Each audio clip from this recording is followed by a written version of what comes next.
ಬರೆಯುವಾಗಿಲ್ಲ ಸತ್ಯ ತಿಳಿಲಾರದಂಥ ಜನಗಟ್ಟಲೆ ಒಂದು ಏನಪ್ಪ ಅಂದ್ರೆ ಇಂಜೆಕ್ಷನ್ ಕೊಟ್ಟಿತ್ತು. ಆ ಇಂಜೆಕ್ಷನ್ ಇವತ್ತು ರದ್ದು ಮಾಡಿದೆ ಹೈಕೋರ್ಟು. ಹೇಗಪ್ಪ ಅಂತಂದ್ರೆ ಯಾವ ರೀತಿಯಾಗಿ ನಾವು ನಿರ್ಬಂಧನ ಮಾಡಬೇಕು ಅನ್ನುವಂಥದ್ದು ಅಲ್ಲೇ ಮುಖ್ಯ ಆಗುವುದಿಲ್ಲ. ಯಾಕಪ್ಪ ಅಂತಂದ್ರೆ ನಿರ್ಬಂಧನೆ ಹೇರುವುದಕ್ಕಿಂತ ಮುಖ್ಯವಾಗಿ ಪತ್ರಿಕಾ ಸ್ವಾತಂತ್ರ್ಯವೂ ಅದ, ಆದರೆ ಅದನ್ನು ತಿಳಿದುಕೊಂಡು ಮಾಡಲಿ ಅನ್ನೋದು ದೃಷ್ಟಿಕೊಂಡು ರದ್ದು ಮಾಡಿದೆ. ಇನ್ನು ನಾವು ಯೂಟ್ಯೂಬ್ದವರಿಗೆ ಪತ್ರಿಕೆಯವ್ರಿಗೆ ಅಲ್ಲಿ ಸತ್ಯಗಳನ್ನು ಮಾತ್ರ ನಾವು ತಿಳಿಸುವಂಥ ಕೆಲಸ. ನೀವು ಅಪರಾಧಿ ಅಥವಾ ಇನ್ನೊಬ್ಬ ಅಪರಾಧಿ ಅಂತ ಹೇಳೋದು ನಮಗೆ ಯಾವುದೂ ಇದಲ್ಲ. ಸಮಸ್ಯೆ ಬಂದಾಗ ಆರೋಪಿ ಅಂತ ಹೇಳ್ಬೋದು ವಿನಃ ಮತ್ತು ಆರೋಪಿನ ಆಗ್ತಾರೆ ವಿನಃ ಎಲ್ಲಿವರೆಗೆ ಅದು ಕನ್ವಿಕ್ಟ್ ಆಗೋದಿಲ್ವೋ, ಎಲ್ಲೂ ಸಾಬೀತಾಗೋದಿಲ್ವೋ ಅಲ್ಲಿವರೆಗೆ ಅವರು ದೋಷ ಮುಕ್ತರನ್ನ. ಅದನ್ನು ಎರಡು ಮಾತಿಲ್ಲ. ಆದಷ್ಟು ನಾವು ಸಹಿತ ನಮ್ಮ ಮಾತುಗಳ ಮೇಲೆ ನಮ್ಮ ಪೆನ್ನಿನ ಮೇಲೆ ಹಿಡ್ತಿಡುವಂಥದ್ದು ನಮಗೆಲ್ಲರಿಗೂ ಅನಿವಾರ್ಯ.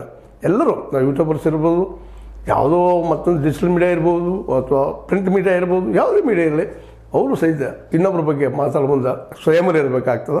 ಬಟ್ ಇಲ್ಲಿ ನಡೆದಂಥ ಘಟನೆಗಳಿಂದಾಗಿ ಎಲ್ಲರಿಗೂ ಒಂದು ಕುತೂಹಲ, ಏನಪ್ಪ ಇದೆಲ್ಲ ಇಷ್ಟೆಲ್ಲ ಈ ಪ್ರಮಾಣದಲ್ಲಿ ಆಗಿದೆ ಇಲ್ಲ ಅಂತೆ.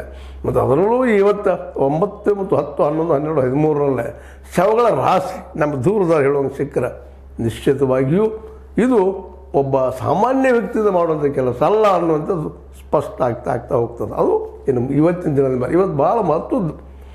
ಎಷ್ಟರ ಮಟ್ಟಿಗೆ ಮಹತ್ವದಪ್ಪ ಅಂತಂದ್ರೆ ಇವತ್ತು ಈ ಘಟನೆಗಳು ಒಂದು ನಮ್ಮಲ್ಲಿ ಹೇಳ್ತಾರೆ ಗಾಂಧೀಜಿಯವ್ರು ಮಾಡಿದಂಥ ಮಾಡು ಎಲ್ಲೋ ಮಡಿ ಅನ್ನಿಸ್ತಿದೆ ಅಂತ.